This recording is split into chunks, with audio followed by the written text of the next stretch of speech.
Je suis présentement à Pointe-Saint-Charles, à Montréal, et je vous le dis, c'est très désagréable d'être ici actuellement. Ce quartier, normalement tranquille et très apprécié par ses résidents, est envahi par une odeur nauséabonde, très désagréable.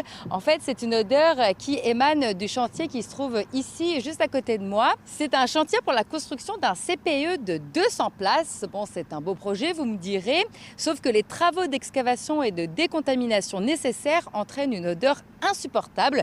Et c'est comme ça depuis le début des travaux, il y a maintenant plusieurs semaines. C'est très très fort et on a un peu peur pour les enfants. Il y a comme une odeur d'ammoniac.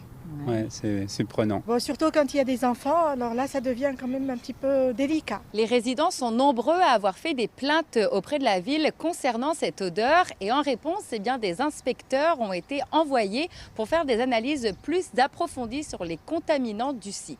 C'est des terrains contaminés, apparemment plus qu'ils pensaient. Il y a une odeur absolument épouvantable de pétrole, d'asphalte. On ne peut plus ouvrir nos fenêtres, on ne peut plus sortir sur les balcons. Ça vous inquiète, j'imagine, les habitants du secteur? Pour la santé, on s'inquiète un peu pour la santé parce qu'effectivement, il y en a qui ont des maux de tête puis on ne se sent pas bien. La Ville de Montréal n'a pas voulu m'accorder d'entrevue, mais par écrit, la Ville dit être consciente des inquiétudes des résidents du secteur et affirme suivre le dossier de près avec les autorités compétentes telles que le ministère de l'Environnement et la Direction de santé publique de Montréal. Des inspecteurs de la Ville ont quand même été envoyés sur place pour faire un état de la situation. Moi, je suis au monde ici.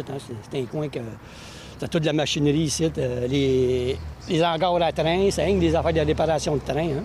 Okay. Puis ici, avant, il y avait une compagnie de meubles. Les plus vieux m'ont dit, le solvant, bien, quand il restait du solvant, bien, il allait le pitcher dans le fond de la cour. C'était un coin pollué, comme on dit. Le ministère de l'Environnement n'a pas non plus été en mesure de m'accorder d'entrevue aujourd'hui, mais par courriel, on m'explique que des analyses ont été effectuées en 2025 ici sur le site. Et ces analyses ont révélé eh bien, la présence de contaminants tels que des hydrocarbures ou encore des métaux. Le ministère continue ses vérifications pour savoir s'il y a eu un manquement à la législation environnementale. À l'heure actuelle, la Direction de santé publique de Montréal mentionne que les premiers résultats d'analyse d'air ambiant obtenus ne mettent pas en évidence de risques immédiats pour la santé de la population, mais rappelle toutefois qu'il ne s'agit que de résultats préliminaires. Des analyses complémentaires ont même été réalisées par le promoteur du chantier. Pour dire, je fais le poids depuis ce temps-là. Moi, je l'ai senti d'aplomb. En part de ça, je passais tous les matins. Hein, puis, c'était pas au début, là, c'était vraiment, on pognait des nausées, puis à toute fois, tu passais ici.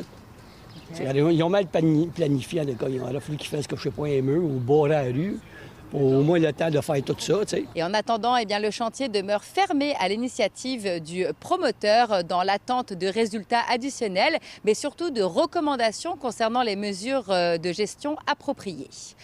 À Pointe-Saint-Charles, Juliette Poirot pour Nouveau Info.